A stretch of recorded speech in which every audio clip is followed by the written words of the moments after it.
어머님, 지금 뭐 하시는 거예요? 지금이 몇 시인데 벌써 퍼질러 주무시고 있냐고요? 너 지금 뭐라고 했니? 뭐 퍼질러 자. 그게 며느리가 시어미한테 할 소리냐? 아무리 내가 경우가 없고 예의가 없는 애라고 해도 너 대신 이 새끼들 봐준 나한테 어떻게 말을 그렇게 해? 애들을 봤다고요? 거실 한가운데 누워서 잠이나 자는 게 애들을 보는 거예요? 그리고 지금이 몇 시인데 벌써 집안에 커튼까지 쳐놓고 이건 어머님이 본격적으로 자려고 이렇게 해놓은 거 아니에요? 아직 저녁 준비도 안 하셨고 청소도 안 되어 있잖아요. 아무리 가족이라고 해도 돈을 받으셨으면 값어치를 하셔야죠. 값어치. 야, 너나 인간 값어치 해라. 양심도 없는 게 그렇게 도와달라고 빌던 게 이젠 갑질을 하려고 하네. 얼마나 밖에서 대접 못 받고 살았으면 고작 시어미한테 50만 원 주고 이렇게 갑질을 해? 갑질은 어머님이 하는 거죠. 돈 받으면서도 일 제대로 안 하는 어머님이요. 말이 나와서 하는 말인데 요즘 너무 하시는 거 알아요? 화장실은 며칠째 물때가 안 없어지고 매일 똑같은 반찬에 똑같은 찌개만 내놓고 청소도 제대로 안 하시잖아요. 어머님 젊어서도 이렇게 살았어요? 사연을 듣고 난 후 각자의 의견을 댓글로 남겨주시기 바랍니다. 사연자분에게 큰 힘이 될 수 있습니다. 각색될 수 있고 사연자분의 입장에서 구성될 수 있습니다. 전순녀 여사님의 어린 시절은 사랑과 갈등이 교차하는 시간 속에서 지나갔습니다. 어머니는 그녀를 누구보다도 아끼고 사랑하며 세심하게 돌보았습니다. 아버지의 부재가 잦았던 집안에서 어머니는 그 공백을 메우기 위해 더 많은 사랑을 주었고, 전순녀 여사님이 자라나는 동안 늘 곁에서 든든한 버팀목이 되어 주었습니다. 어머니는 전순녀 여사님에게 자주 따뜻한 말을 건네며 집안일도 도우며 자신을 성장시키라고 격려하곤 했습니다. 가정이 흔들릴 때마다 어머니의 웃음과 위로는 전순녀 여사님의 마음을 안정시켰습니다. 하지만 아버지는 전혀 다른 인물이었습니다. 동네에서 알아주는 노름쟁이로 그는 집안에 있는 것보다 노름판에서 시간을 보내는 일이 더 많았습니다. 아버지가 집을 비울 때면 어머니는 항상 그를 대신해 집안 살림을 이끌어가며 고된 하루를 보냈습니다. 전순녀 여사님은 아버지가 집에 돌아올 때면 긴장하곤 했습니다. 아버지가 노름에서 이기고 돌아온 날은 비교적 평온한 날이었지만 지고 돌아오는 날에는 집안 분위기가 싸늘해졌습니다. 어머니는 늘 그를 설득하려 했지만 아버지는 잦은 노름으로 인해 경제적으로도 집안을 어렵게 만들었습니다. 어린 전순녀 여사님은 아버지의 이런 모습을 보며 복잡한 감정을 느꼈습니다. 아버지를 사랑하고 싶었지만 자주 집을 비우고 노름에 빠진 그의 행동은 딸의 마음속에 혼란을 불러일으켰습니다. 아버지가 없는 동안 전순녀 여사님은 어머니와 함께 보내는 시간이 많았습니다. 어머니는 딸에게 어떤 상황에서도 사람을 존중하고 배려하는 법을 가르쳤고, 이러한 가르침은 전순녀 여사님의 인격 형성에 큰 영향을 미쳤습니다. 그러나 아버지의 영향은 완전히 무시할 수 없는 부분이었습니다. 아버지가 돌아와 술에 취해 있거나 노름에서 진후 화풀이를 할 때면 전순녀 여사님은 눈치껏 그 자리를 피했습니다. 어린 마음의 아버지가 달라지기를 바랐지만 시간이 지날수록 그런 희망은 점차 사라졌습니다. 아버지는 노름에서 돈을 잃고 술에 취해 돌아오는 날이면 가족에게 폭력을 휘둘렀습니다. 전순녀 여사님은 그가 문을 열고 들어오는 소리만으로도 불안에 떨었습니다. 그날이 아버지가 노름에서 이겼는지 졌는지에 따라 집안 분위기는 천국과 지옥을 오갔습니다. 아버지가 노름에서 지고 돌아온 날이면 그분은 항상 술에 취해 있었습니다. 그는 아무 이유 없이 화를 내며 어머니를 탓했고 그 분노가 폭력으로 이어졌습니다. 전순녀 여사님은 아버지가 어머니를 때리는 모습을 자주 목격해야 했습니다. 작은 몸으로 어머니를 감싸며 말리려 했지만 그럴 때마다 아버지의 손길은 딸에게로도 향했습니다.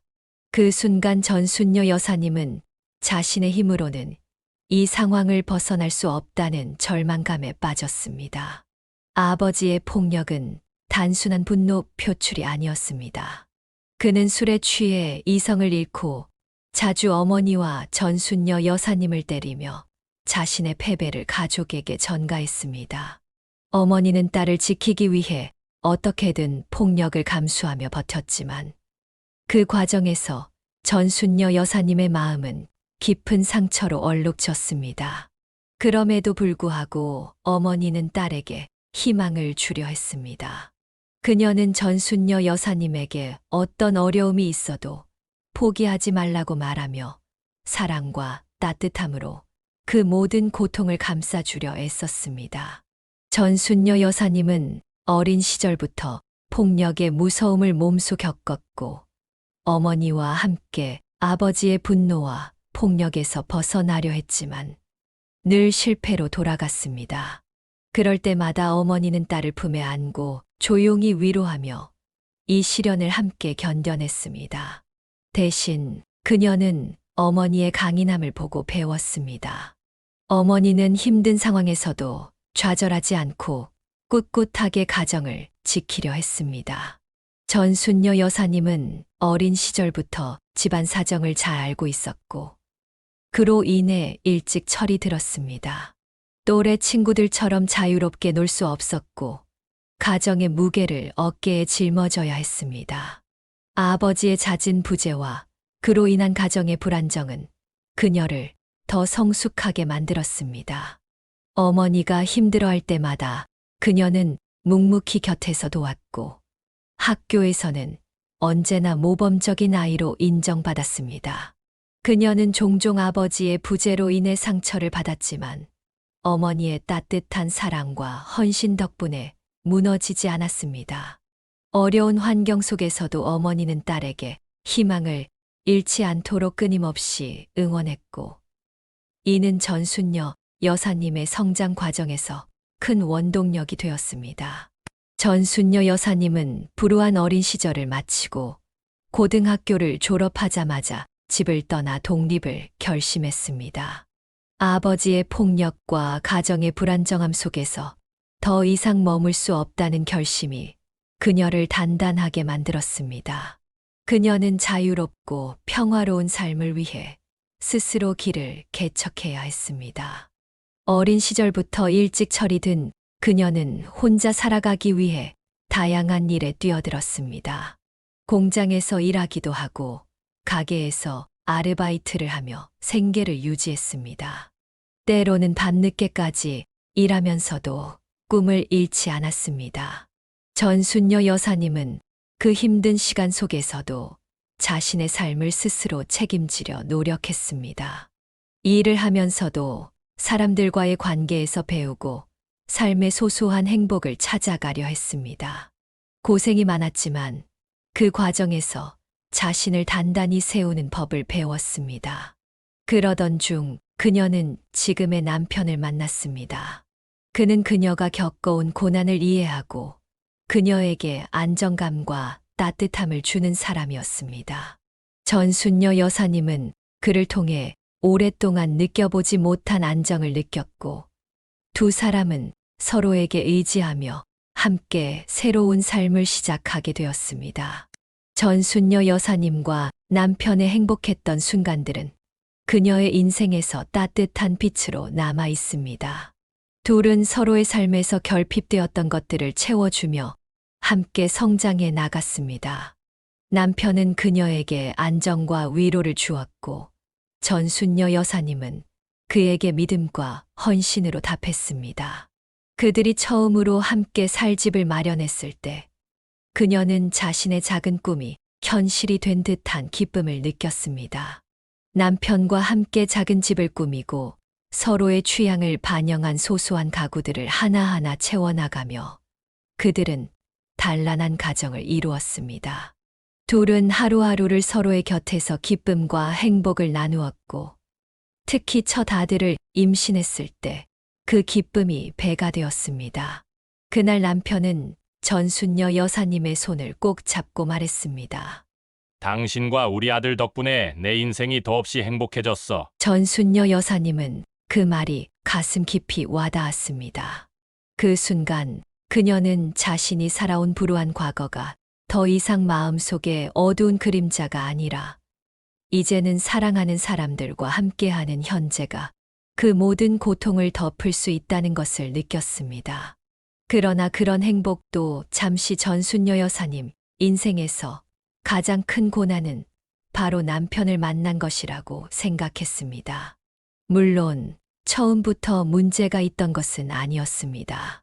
첫째 아들을 낳고 얼마 지나지 않아 남편이 실업자가 되면서 문제가 시작되었습니다. 남편은 점점 잘못된 선택을 했고 처음에는 친한 친구들에게 돈을 빌리기 시작했습니다. 이후에는 고의로 사고를 내며 공갈을 하고 나중에는 담보대출 사기까지 저지르게 되었습니다.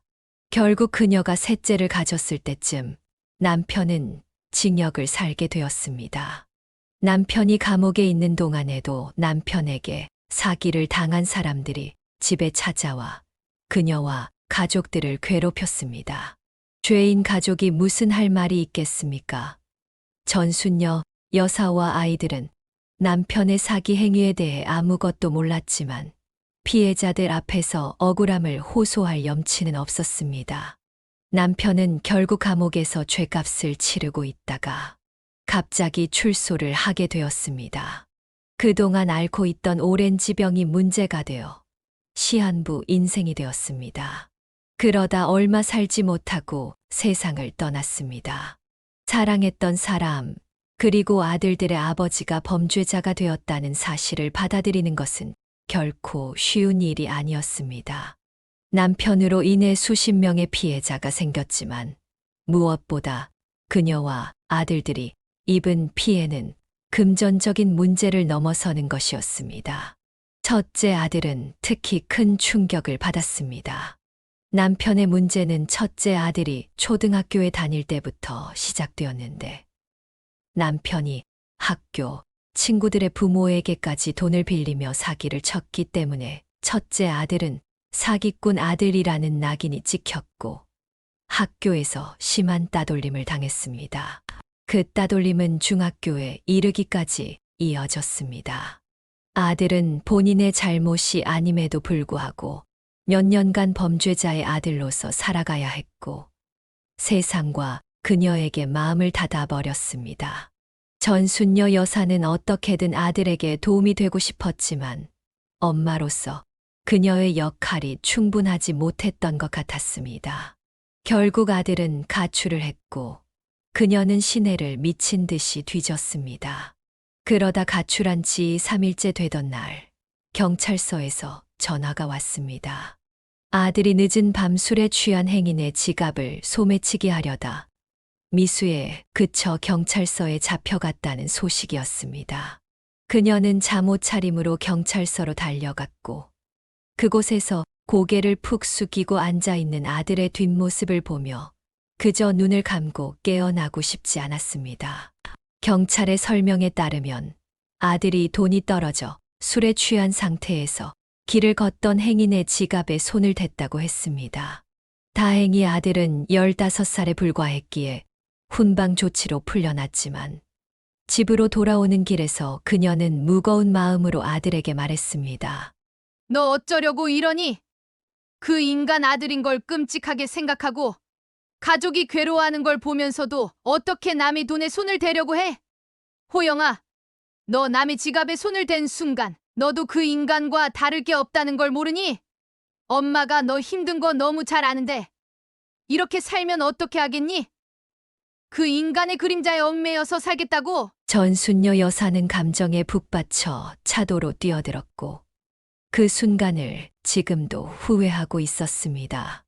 아들은 놀라서 그녀를 붙들었고 그들 둘은 얼싸안고 땅을 굴렀습니다. 그녀는 울면서 이제 다 끝내자고 말하며 울었고 아들은 그녀를 붙들고 함께 울었습니다. 아들은 벌개진 얼굴로 덜덜 떨며 매달리며 말했습니다.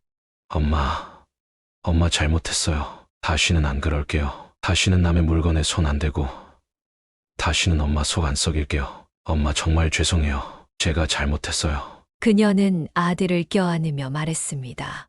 엄마가 호영이 마음 다 알아. 우리 여기서 새로 시작하기로 하자. 죽어야 새로 태어날 수 있는 것처럼 너랑 나랑 여기서 한번 죽었다 치고 새로 시작해. 우리 가족 힘들게 한 그 인간이 더는 힘들게 못하게 강해지고 행복하게 살자. 호영아, 엄마가 너무 미안해. 그날 그녀와 아들은 그들을 지옥으로 끌어내린 남편의 그림자에서 벗어나 새롭게 태어났습니다.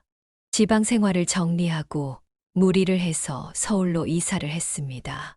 아무도 그들의 어두운 과거를 알지 못하는 곳에서 새 인생을 시작한 것입니다. 하지만 무리를 해서 이사를 한 만큼 새 출발은 결코 여유롭지 않았습니다. 단칸방에서 그녀와 두 아들, 그리고 막내딸이 생활을 해야 했습니다. 어떻게든 그 단칸방에서 벗어나기 위해 처녀 시절처럼 하루에 34시간씩만 자며 일을 했습니다. 젊었을 적 체력을 다 쏟아부었기에 지금 그녀에게 남은 것은 지긋지긋한 근육통과 만성적인 관절 통증, 그리고 한 번의 허리 수술이었습니다. 하지만 그렇게 미래에 대한 두려움 없이 일한 덕분에 아이들을 잘 키워낼 수 있었습니다. 첫째 아들은 중학교 3학년 때부터 본격적으로 공부를 시작하여 명문대를 졸업하고 경기도에 있는 제약회사에서 일하고 있습니다. 원래 공부에 소질이 있던 둘째 아들은 노무사가 되어 일을 하고 있었습니다. 막내딸은 어렸을 때부터 그림 그리는 것을 좋아했고 재능도 있었습니다. 미대를 졸업한 후 화장품 회사에서 디자이너로 일하다가 일찍 결혼한 후에는 집에서 프리랜서로 일하고 있었습니다. 그녀는 남편 복은 없었지만 자식 복은 넘쳐서 솟을 정도로 많다고 스스로 자부하곤 합니다. 그녀는 자랑스럽게 말했습니다. 착하고 똑똑하고 능력이 좋다는 것보다 그저 제가 걱정하지 않도록 저들이 알아서 잘 살아주는 게 바로 효자효녀인 거죠. 그러나 그 평화도 오래 가지는 못했습니다. 첫째 아들이 20대 후반이었을 때 결혼하겠다며 아가씨를 데려왔습니다. 그녀는 아들의 말에 따르면 아가씨는 부모님과 조부모님까지 의사인 집안 출신으로 아들의 제약회사와 협업을 하던 회사의 직원이었다고 했습니다. 결혼 준비는 무리 없이 진행되었고 상견례까지 마쳤습니다. 그런데 하루는 아들이 술에 거나하게 취해 들어왔습니다. 평소 술을 싫어하고 못 마시는 아들이 몸을 못 가눌 정도로 취해 들어오자 그녀는 깜짝 놀랐습니다. 아들은 신발도 벗지 못하고 현관문 앞에 드러누워 서럽게 울기 시작했습니다. 엄마, 연정이가 파혼하재요. 내가 너무 보잘것없고 내놓을 것도 없는 집안 출신이라서 부모님께서 반대하신대요. 그래서 나랑 결혼 못하겠대요. 그랬습니다. 아들은 파혼 통보를 받았던 것입니다. 상견례까지 끝난 시점에서의 파혼 소식은 당혹스럽고 참담하기만 했습니다. 아들이 그 아가씨를 얼마나 좋아했는지 알기에 그녀는 어깨를 들썩거리며 우는 아들을 보고 그저 가만히 안아줄 수밖에 없었습니다.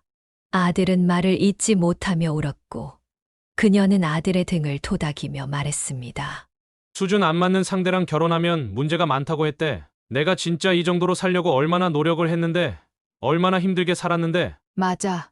호영아, 너 누구보다 열심히 성실하게 살아온 거 이 엄마가 너무 잘 알아. 네 아버지 영향 안 받으려고 남들보다 수천 배로 노력했지.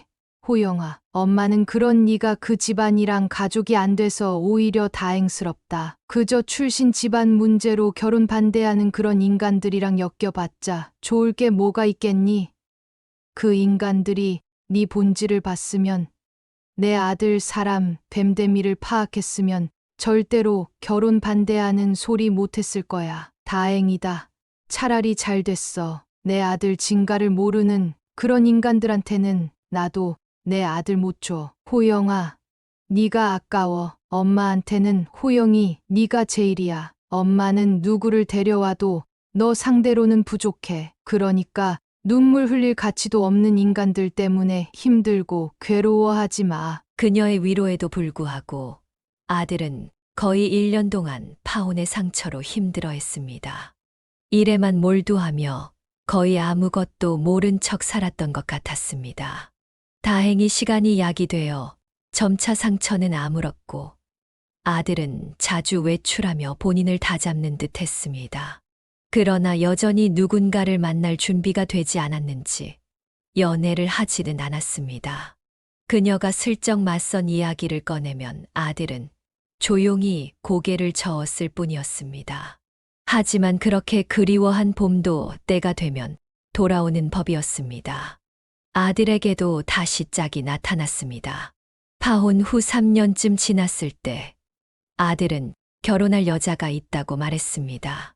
친구들 모임에서 만난 아가씨라고 했고 아들보다 1살 어리며 꽤 중견기업에 다니고 있다고 했습니다. 그녀는 아들이 잃었던 웃음과 희망을 다시 찾은 것만 같아 무척 기뻤습니다. 그러나 그때는 몰랐습니다. 돌아온 봄이 아니라 그저 이상 기후로 따뜻해진 공기였다는 것을 말입니다. 당시 며느리의 첫인상은 솔직히 말해 그다지 좋지 않았습니다. 외모로 사람을 판단하면 안 된다고 생각하면서도 그녀는 며느리가 처음 인사를 왔을 때의 화장이나 아찔하게 높은 하이힐이 거슬렸습니다. 며느리가 신은 10cm는 좋게 넘어 보이는 하이힐의 또각거리는 소리가 현관문을 울렸을 때 그녀는 이렇게 생각했습니다. 사람은 본인이 원하는 대로 꾸밀 수 있지만 그래도 상황에 맞는 기본적인 예의는 있어야 하지 않나? 평소에는 본인이 원하는 대로 입고 꾸미는 게 괜찮겠지만 집안 어른을 뵈러 온 자리에서 남이 걱정이 되는 짧은 치마와 높은 하이힐, 짙은 화장은 눈에 거슬렸습니다. 그날만큼은 본인이 원하는 치장을 참을 수 없었을까? 아니면 이 자리가 그걸 참을 만큼 중요한 자리가 아니라고 생각한 걸까?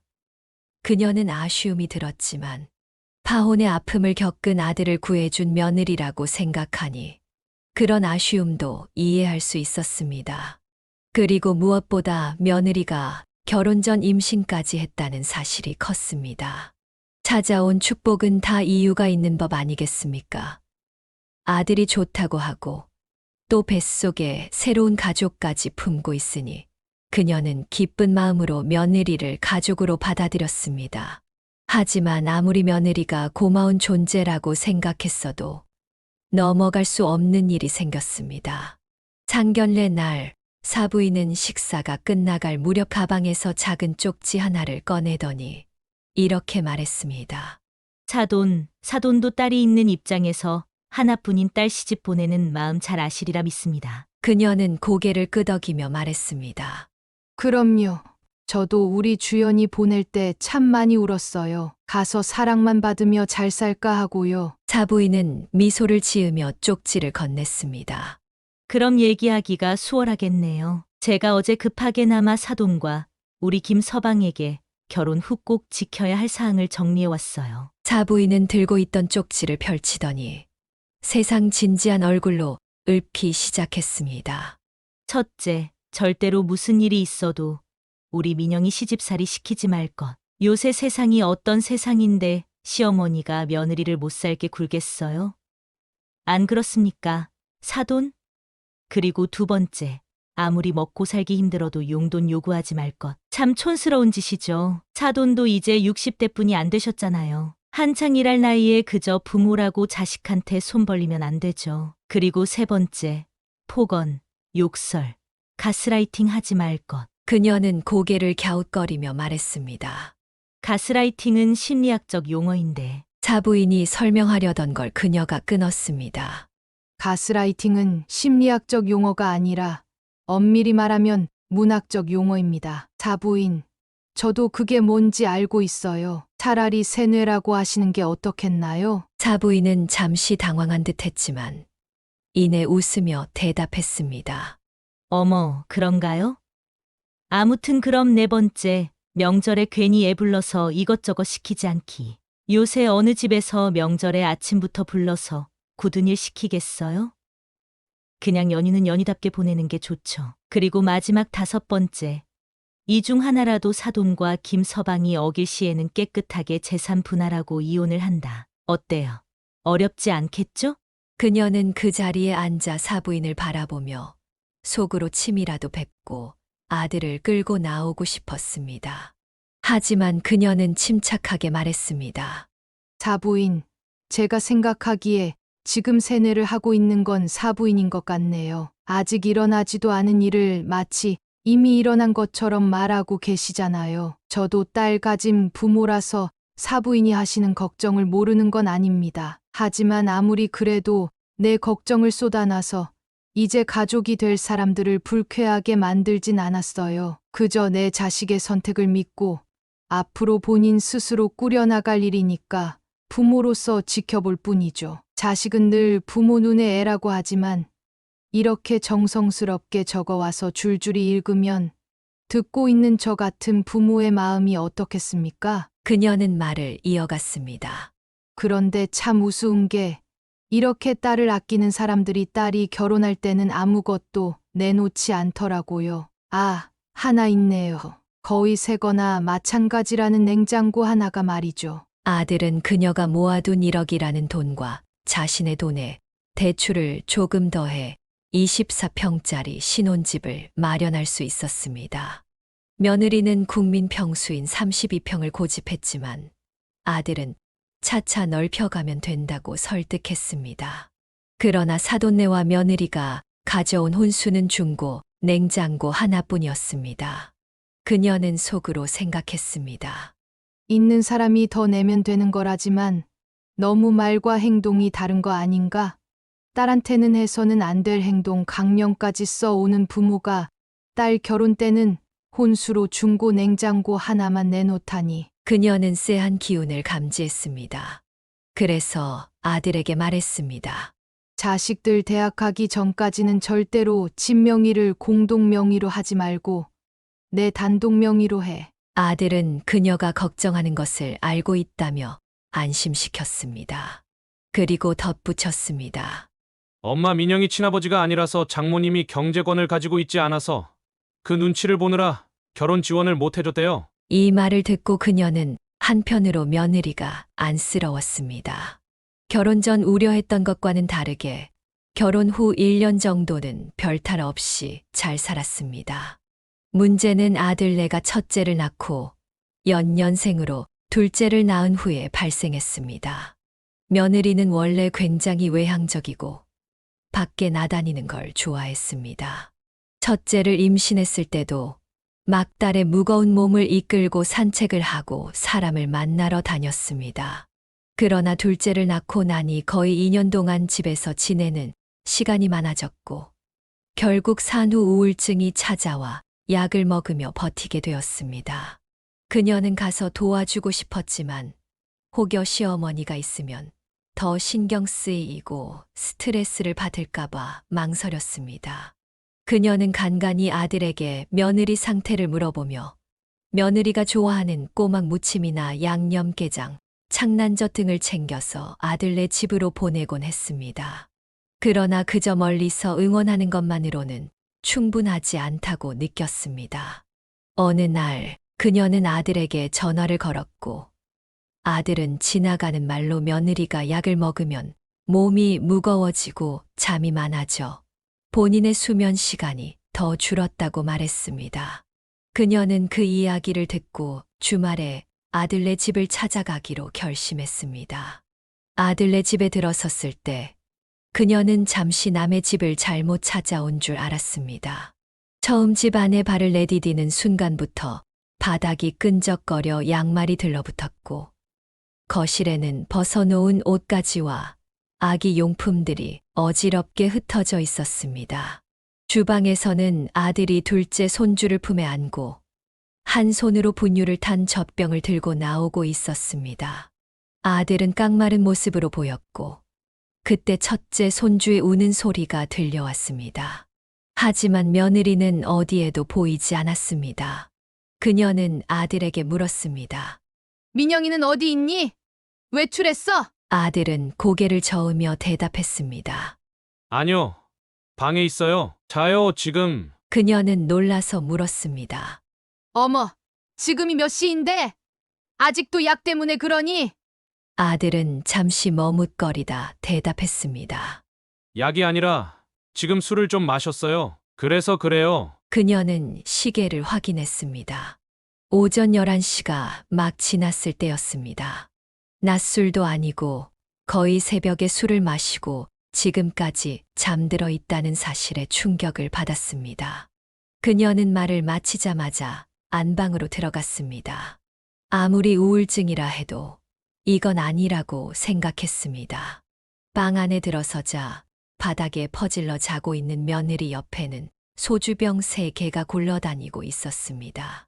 그녀는 며느리를 흔들어 깨웠습니다. 뭐야? 흔들지 마, 메스꺼려. 그녀는 냉정하게 말했습니다. 그래, 술을 그렇게 퍼마셨으니 당연히 속이 뒤집어지겠지. 하지만 내가 나만큼 속이 뒤집어질까? 당장 일어나. 가까스로 일어난 며느리는 그녀를 알아보자마자 사색이 되어 입을 다물었습니다. 그녀는 단호하게 말했습니다. 너 힘들고 답답한 거 알아. 하지만 이건 아니지 않니? 너 애 엄마야. 아무리 힘들어도 내 새끼는 내가 챙겨야지. 남편한테만 애 둘을 맡기면 되겠어. 술 먹고 이게 뭐 하는 짓이야? 아무리 애들이 어려서 기억을 못한다 해도 부모인 내가 먼저 부끄러워할 줄 알아야지. 며느리는 억울한 표정으로 말했습니다. 어머님이 뭘 아신다고 그러세요. 저도 너무 힘들어서 그런 거예요. 매일 애들이랑 씨름하면서 밖에도 못 나가고 애들은 울고 할 일은 산더미처럼 쌓여있고 저도 답답하고 괴로워요. 확 사라지고 싶을 정도로 힘들다고요. 그녀는 며느리를 바라보며 차분하게 대답했습니다. 예, 난 자식이 셋이다. 세상 사람들이 다 이해 못해도 나는 내 마음 이해하지. 그래, 엄마가 돼서 아직 키지도 못하는 애들을 돌보는 게 결코 쉬운 일이 아니야. 애 아빠 출근하고 나면 내가 혼자 남아봐야 하고 집안일까지 밀리니 답답하고 짜증나고 힘들지. 하지만 그렇게 살겠다고 선택한 건 너야. 누가 강요했니? 호영이가 너 속여서 이렇게 살게 했어? 아니잖아. 내가 임신했을 때 내가 연년생이면 너무 힘들지 않을까 했더니 내가 괜찮다고 했잖아. 나이 차이 안 나는 게 좋다고 했지. 그녀는 며느리의 눈을 똑바로 바라보며 말을 이었습니다. 사람이 자기 선택을 후회할 수는 있지만 애들을 내버려 두고 오전부터 술을 마시고 자는 건 아니지 않니? 약까지 먹는 애가 이럴 줄 몰랐다고? 그럼 왜 애를 낳았니? 며느리는 눈물을 글썽이며 소리쳤습니다. 저도 이럴 줄 몰랐어요. 이렇게 답답하고 내 생활 없이 살 줄은 몰랐다고요. 그 순간 아들이 들어와 무서운 표정으로 며느리를 보며 말했습니다. 너 당장 엄마한테 사과해. 왜 도와주러 오신 엄마한테 화풀이야? 장모님도 알아서 하라고 손 놓고 계신데 우리 엄마는 반찬까지 보내주시고 도와주려고 오시잖아. 그런데 술 먹고 뻗은 내가 엄마한테 이 정도 소리도 못 들어? 아들은 며느리를 몰아세우며 덧붙였습니다. 지금 엄마한테 사과 안 하면 나 정말 더는 너 안 봐. 아들의 경고에 며느리는 결국 울면서 그녀에게 사과했습니다. 며느리는 본인이 너무 힘들고 요즘 스트레스를 받아 제정신이 아니었다며 용서를 구했습니다. 그녀는 한참 동안 며느리의 말을 들으며 대체 무슨 문제가 있는지, 무엇이 해결되어야 이런 일이 다시는 일어나지 않을지 물었습니다. 며느리는 기다렸다는 듯이 대답했습니다. 어머님, 애들 좀 봐주세요. 저 그냥 육아휴직 없이 회사로 복귀하고 싶어요. 이대로 가다간 정말 제 집에서 숨 막혀 죽을 것 같아요. 남편 말대로 우리 엄마는 저한테 알아서 하라고 하셨어요. 며느리가 간절하게 도움을 요청하는 말을 듣고 옆에 있던 아들을 보니 아들도 내심 그녀가 이 부탁을 들어주길 바라는 눈치였습니다. 본인도 일하고 우울증에 걸린 며느리 목까지 애 둘을 돌보는 게 무척 힘들었을 것입니다. 그녀는 결국 둘째가 어린이집에 갈 나이가 될 때까지만 돕겠다고 말했습니다. 그저 손주들이었으니 어쩔 수 없었습니다. 힘들겠지만 손주들이 몸이 3개라도 모자란 아빠와 우울증 걸린 엄마 사이에서 고통받는 것을 두고 볼 수는 없었기 때문이었습니다. 그러자 아들이 말했습니다. 엄마, 그럼 저희가 매달 수고비로 150씩 드릴게요. 애 보는 게 얼마나 힘든지 아시잖아요. 그걸 또 저희가 없는 시간에 혼자서 둘이나 봐주시니까 이 정도면 안 받는 거나 다름없죠. 며느리가 놀라며 말했습니다. 아니, 당신 미쳤어? 150이면 내 월급의 절반이야. 어떻게 그걸 매달 어머님께 드려? 그럼 내가 애들 볼래? 그렇게 회사 나가고 싶다며. 그럼 그에 상응하는 대가를 치러야지. 요즘 애 보면 인당 200씩 받는다고. 아들이 한숨을 쉬며 대답했습니다. 아니, 그게 아니고. 나는 엄마한테 그 정도는 드리는 게 당연하다고 생각해. 엄마, 행여 못 받겠다고 하지 마세요. 이거라도 안 드리면 제 마음이 너무 불편할 것 같아요. 결국 그녀는 돈을 받기로 했지만 150은 너무 많다고 생각했습니다. 그래서 매달 50만 원만 수고비로 받기로 했습니다. 애들 벌이가 뻔히 보이고 집 대출금도 남아 있었기에 그 돈을 마음 편히 받을 수는 없었습니다. 그저 조금이라도 돈을 받으면서 손주들과 시간을 보내는 것으로 위안 삼았습니다. 그렇게 해서 그녀는 달에 50만 원씩 받으며 손주 2명을 돌보기로 했습니다. 드디어 그녀의 황혼 육아가 시작된 것이었습니다. 하지만 분명 애 2명을 봐주기로 했는데 왜 자꾸 3명을 보는 기분이 드는지 알 수 없었습니다. 며느리는 정말 할 줄 아는 게 없었습니다. 어린 시절 제대로 된 교육을 못 받고 금이야 오기야 키운 외동딸처럼 보였습니다. 오히려 손주들보다도 며느리 뒤치다꺼리를 하는 게 더 힘들었습니다. 일단 입맛부터가 까다로웠습니다. 아들은 직장이 경기도인지라 출근이 며느리보다 빨랐습니다. 아침 먹을 시간도 없어서 삶은 계란이나 토스트, 김밥 등을 싸서 보냈습니다. 그런데 며느리는 여유 있게 밥을 먹으면서도 불평을 늘어놓았습니다. 밥을 한 입 퍼먹더니 말했습니다. 왜 이렇게 밥이 질어요? 나 밥 질면 안 먹는데. 그리고는 숟가락을 내려놓더니 식빵 봉지에서 빵을 하나 꺼내 입에 물고 그대로 나가버렸습니다. 본인이 먹고 남긴 밥은 누가 먹으라는 것인지 어이가 없었습니다. 그리고는 뭐는 짜고 뭐는 싱겁고 뭐는 조미료 맛이 너무 강하고 생선은 왜 이렇게 냄새가 나냐며 트집을 잡았습니다. 도대체 누가 누구한테 시집살이를 하는지 알 수 없었습니다. 나중에는 짜증이 나서 며느리가 국이 짜다고 하면 물을 가져다 주었고 싱겁다고 하면 간장이나 소금을 가져다 주었습니다. 알아서 쳐서 먹어. 또 밥이 질다 되다 하면 즉석밥을 던져주며 말했습니다. 돌려 먹어라. 그러나 이것보다 그녀를 더 화나게 한 것은 며느리의 옷 정리 습관이었습니다. 며느리는 입고 있던 옷을 마치 허물처럼 벗어 그 자리에 그대로 두었습니다. 심지어 하루는 며느리가 말했습니다. 어머님, 제가 벗어둔 스타킹은 꼭 손빨래 하셔야 돼요. 그냥 세탁기에 돌리면 안 돼요. 그녀는 대꾸했습니다. 아니, 스타킹 손빨래? 그거 너 샤워하면서 그냥 조물조물해서 빨면 되지 않니? 올 나갈까 걱정되면 내가 직접 해. 그러자 며느리는 대답했습니다. 아, 바빠 죽겠는데 샤워하면서 그것까지 어떻게 해요? 샤워하면서 바쁘긴 뭐가 바쁘니? 누가 들으면 내가 화장실 청소라도 하는 줄 알겠다. 며느리가 스타킹 손빨래를 하라고 했던 말이 진심이었는지 실제로 팬티 스타킹 몇 개를 뭉쳐 사용도실 앞에 떡하니 놔두었습니다. 그러나 그녀는 그것을 세탁기에도 넣지 않고 손빨래도 하지 않고 그대로 두었습니다. 며느리가 퇴근 후 샤워를 할 때 그녀는 조용히 화장실 문을 살짝 열고 그 자리에서 스타킹 뭉치를 냅다 던졌습니다. 며느리에게 몸 닦을 때 그 스타킹도 같이 손빨래하라는 뜻이었습니다. 그러다 결국 큰 사건이 터졌습니다. 하루는 그녀의 몸 상태가 급격히 나빠졌습니다. 몸살인지 뭔지 식은땀에 오한의 열까지 나서 온몸이 부서질 것 같았습니다. 그래도 가까스로 몸살약을 먹고 아들과 며느리가 퇴근하길 기다렸습니다. 다행히 손주들이 유난히 힘들게 구는 애들이 아니어서 첫째도 둘째도 할미가 힘들까봐 칭얼거리지 않고 잘 있었습니다.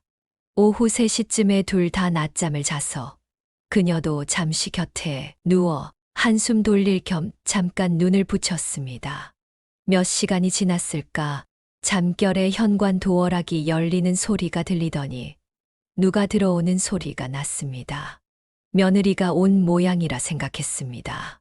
그녀는 여전히 약 기운에 취해 거실에 누워 있을 때 날카로운 목소리가 거실을 가득 채웠습니다. 어머님, 지금 뭐 하시는 거예요? 지금이 몇 시인데 벌써 퍼질러 주무시고 있냐고요? 그녀는 순간 자신이 꿈을 꾸고 있는 줄 알았습니다. 하루 종일 아픈 몸을 이끌고 애들을 보고 청소까지 하느라 몸이 부서질 것 같았는데 애들 낮잠 자는 동안 잠깐 눈을 붙인 게 그렇게 큰 잘못일 줄은 몰랐습니다. 며느리가 들어오자마자 불호령을 내리다니 도대체 어느 며느리가 자기 시어머니한테 이렇게 구는지 도무지 이해할 수 없었습니다. 며느리의 앙칼진 목소리에 깜짝 놀라 첫째와 둘째도 깨어서 울기 시작했습니다. 그녀는 얼른 일어나 아이들을 달래며 방 안으로 데려다 놓고는 며느리에게 차분하게 말했습니다. 너 지금 뭐라고 했니? 뭐 퍼질러 자. 그게 며느리가 시어미한테 할 소리냐? 아무리 내가 경우가 없고 예의가 없는 애라고 해도 너 대신 이 새끼들 봐준 나한테 어떻게 말을 그렇게 해? 며느리는 퉁명스럽게 대답했습니다. 애들을 봤다고요? 거실 한가운데 누워서 잠이나 자는 게 애들을 보는 거예요? 그리고 지금이 몇 시인데 벌써 집안에 커튼까지 쳐놓고 이건 어머님이 본격적으로 자려고 이렇게 해놓은 거 아니에요? 아직 저녁 준비도 안 하셨고 청소도 안 되어 있잖아요. 아무리 가족이라고 해도 돈을 받으셨으면 값어치를 하셔야죠. 그녀는 화를 참지 못하고 소리쳤습니다. 값어치. 야, 너나 인간 값어치 해라. 양심도 없는 게 그렇게 도와달라고 빌던 게 이젠 갑질을 하려고 하네. 얼마나 밖에서 대접 못 받고 살았으면 고작 시어미한테 50만 원 주고 이렇게 갑질을 해? 며느리도 지지 않고 맞받아쳤습니다. 갑질은 어머님이 하는 거죠. 돈 받으면서도 일 제대로 안 하는 어머님이요. 말이 나와서 하는 말인데 요즘 너무 하시는 거 알아요? 화장실은 며칠째 물때가 안 없어지고 매일 똑같은 반찬에 똑같은 찌개만 내놓고 청소도 제대로 안 하시잖아요. 어머님 젊어서도 이렇게 살았어요? 그녀는 며느리의 말을 끊으며 더욱 화를 냈습니다. 말이나 똑바로 해라. 화장실 물 때는 내가 물기 좀 제거하고 나오고 환기 좀 시키라고 말한 거 안 들어서 그런 거고 음식은 내가 왕이냐? 어떻게 매번 다른 반찬과 국을 내놓으라고 해? 처먹을 거면 개념과 염치라도 좀 처먹어봐라. 그러자 며느리는 억울한 표정으로 말했습니다. 어머님이 이러시는데 제가 어떻게 어머님한테 애들을 맡겨요? 혹시 어머님이 안 볼 때 애들도 못 살게 구는 거 아니에요? 그녀는 며느리의 말에 격분하며 고함을 질렀습니다. 그러나 그때 며느리가 갑자기 찢어지는 듯한 비명을 질렀습니다. 퇴근하고 들어온 아들이 며느리의 머리채를 뒤에서 사정없이 잡아당긴 것입니다. 며느리도 놀랐고 그녀도 눈앞에서 벌어진 상황에 놀랐습니다. 하지만 아들은 표정 하나 변하지 않은 채 며느리의 머리채를 잡고 어깨 죽지 쪽 옷자락까지 움켜쥐며 말했습니다. 야, 우리 엄마가 내 식모냐? 내 노예야? 거지처럼 도와달라고 할 땐 언제고 이젠 갑질이야? 엄마가 왜 이 집 청소를 해야 돼? 남의 호의를 당연한 것처럼 여기지 마. 내가 뭐라고 청소를 제대로 안 한다고 큰 소리야? 아들은 머리채를 잡힌 며느리가 바닥에 쓰러지자 잘 됐다는 듯 며느리의 머리카락과 옷자락을 붙잡고 이리저리 끌고 다니기 시작했습니다. 마치 커다란 손걸레로 바닥을 훑듯 아들은 며느리를 거칠게 다루었습니다. 며느리의 비명 소리는 점점 커졌고 그녀는 더 이상 보고만 있을 수 없어서 아들을 뜯어말렸습니다. 아무리 맞을 만한 짓을 저질렀어도 아들이 폭력을 휘두르는 모습을 도저히 참을 수 없었기 때문입니다. 아들은 며느리의 머리채를 놓았지만 여전히 분이 풀리지 않은 듯 시근덕거리며 며느리를 노려보았습니다. 며느리는 서럽게 울면서 아들에게 소리쳤습니다. 네가 뭔데 날 이렇게 막대해? 그러는 너는 대체 뭔데? 우리 엄마한테 막 대하는 건데? 아들은 비웃으며 대답했습니다. 누가 막대했다고 그래? 누가 정당하게 돈 들이면서 해야 할 일을 하라고 하는 게 막대하는 거냐? 그리고 얼마를 줬든 우리가 어머님을 월급 주면서 채용한 거나 마찬가지잖아. 아들은 며느리의 말에 참지 못하고 소리쳤습니다. 너 머리가 그렇게 나쁘냐? 너는 누구 채용할 때 바닥에 무릎 꿇다시피 하고 울면서 제발 살려달라고 하니? 우리 엄마는 우리 도와주려고 고작 50만 원 받으면서 이 나이에 황혼 육아를 하고 계시는 거야. 너 우리 엄마한테 싸가지 없이 굴던 건 알았지만 이렇게까지 경우 없는 인간일 줄은 몰랐다. 이건 뭐 썩은 양파도 아니고 까도 더 나와. 며느리가 발을 동동 구르며 소리쳤습니다. 내가 언제 싸가지 없게 굴었다고 그래? 그 말을 들은 아들은 성큼성큼 걸어서 거실 TV 옆 장식장으로 다가갔습니다. 장식장 위에 놓여있던 액자와 화분 뒤에서 뭔가를 꺼내 며느리 앞에 들어 보였습니다. 이게 뭔 줄 아냐? 녹음기다. 나는 내가 술 먹고 엄마한테 꼬장 부렸을 때부터 언젠가 선을 넘을 줄 알고 이걸 준비해뒀다. 엄마가 애들 봐주실 때마다 매일 이 녹음기를 설치해두고 갔다. 이건 사람 음성을 인식해 자동으로 녹음되는 건데 너 진짜 가관이더라. 아들은 며느리를 비웃으며 말을 이었습니다. 내 머리카락이 방바닥에 굴러다니는데 바닥 청소 안 한다고 우리 엄마 탓하고 민서가 물 엎질렀다고 물잔 왜 거기다 뒀냐고 엄마 탓하는 게 제정신이냐? 재속 받아주니까 끝까지 가는 거지? 녹음기. 진짜 어이가 없다. 사람을 얼마나 못 믿으면 그딴 짓을 하냐고? 나랑 결혼 왜 했냐? 그렇게 못 믿는 여자랑 애는 왜 낳고 살아? 며느리는 격분하며 소리쳤습니다. 그렇게 못 믿으면 이혼하자. 네가 뭔데 이혼을 해? 니까짓 게 나만 한 여자 다시 만날 수 있을 것 같아? 취소해. 안 그러면 후회하게 해줄 거야. 며느리는 그 순간부터 추잡하게 매달리기 시작했습니다. 보는 사람도 민망할 정도로 비굴하게 굴었습니다. 하지만 아들은 단호했습니다. 결국 아들은 며느리의 뒷덜미를 잡고 집에서 내보냈습니다. 여기는 이제 네가 들어올 곳이 아니야. 나가. 아들은 며느리에게 엄포를 놓고 문을 걸어 잠갔습니다. 거실로 돌아온 아들의 얼굴은 마치 일주일 동안 물도 없이 산속을 헤매다가 출구를 찾은 방랑자의 표정 같았습니다. 지쳐 있었지만 한편으로는 후련해 보이기도 했습니다. 그녀는 아들에게 긴 말을 하지 않았습니다. 이혼이 최선의 방법이라는 걸 알았지만 어떤 선택을 하든 아들을 믿고 응원해 주겠다는 뜻이었습니다. 그녀는 아들의 손을 꼭 잡아주었습니다. 아들은 곧바로 이혼 소송을 제기했습니다. 며느리는 끝까지 이혼을 거부하며 자신은 잘못이 없다고 주장했습니다. 나중에는 아들과 그녀에게 이혼의 책임이 있다고 몰아가려 했지만 그것은 사실이 아니었습니다. 아들에게는 녹음기라는 명백한 증거가 있었기에 며느리의 주장은 전혀 통하지 않았습니다. 며느리는 우울증을 핑계로 아이들을 제대로 돌보지 않았고 시어머니인 그녀를 마치 노예처럼 부리며 함부로 대했습니다. 그로 인해 아들은 며느리의 유책 사유로 이혼 소송을 진행할 수 있었습니다. 아들은 손주들의 양육권도 문제없이 얻을 수 있었습니다. 며느리는 회사에 복직한 지 얼마 되지 않았고 출산휴가와 육아휴직 동안에도 집안일과 육아에 소홀했기 때문입니다. 2년이 조금 넘은 아들의 결혼 생활은 그렇게 끝났습니다. 아들은 재판 결과가 나오는 날 그녀에게 말했습니다. 어쩌면 예전에 파혼을 했던 상처를 얼른 잊고 지워버리고 싶어서 성급하게 결혼을 한 걸지도 모르겠어요. 그리고 그렇게 성급했던 벌을 받은 것 같아요. 그녀는 그런 아들에게 부드럽게 대답했습니다. 일어날 일은 어쨌든 일어난다고 하더라. 너무 자책하지 말자.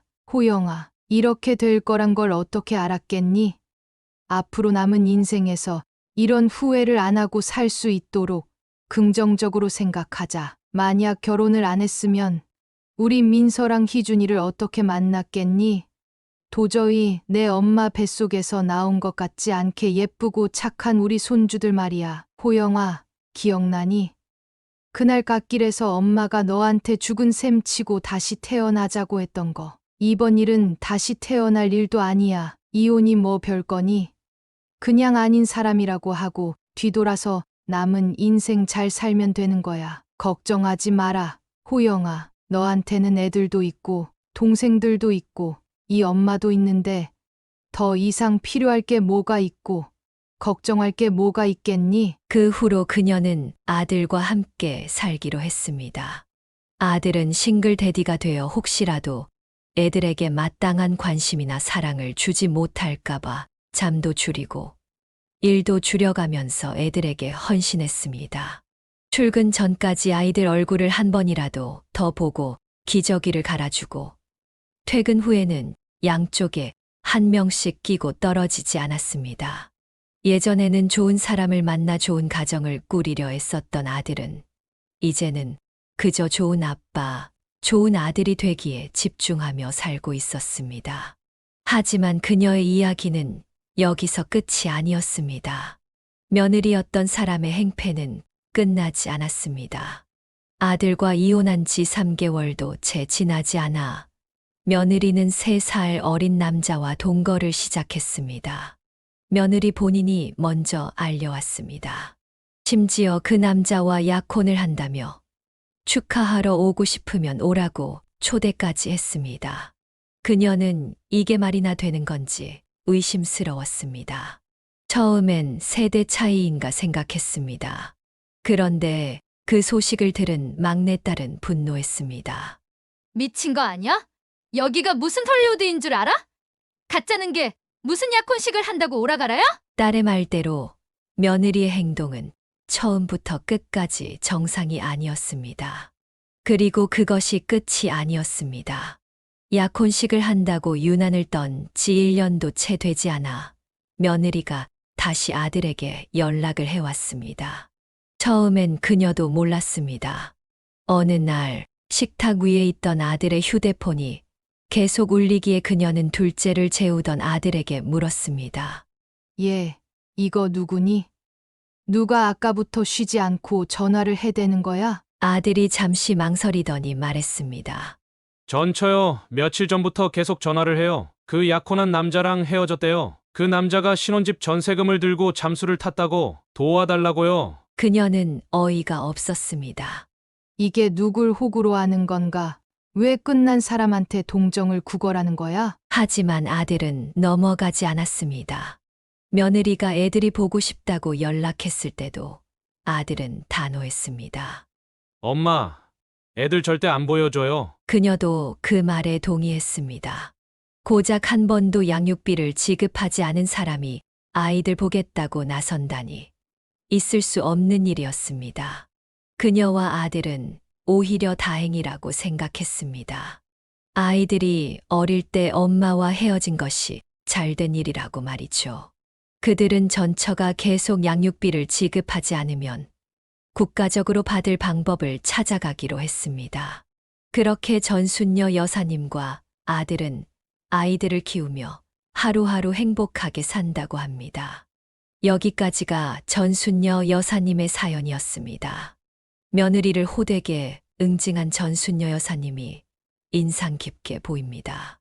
사연을 듣고 댓글로 의견을 남겨주시기 바랍니다.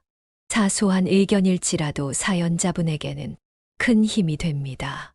노골적인 악성 댓글은 사연자분에게 상처가 될 수 있으니 삼가주시기 바랍니다.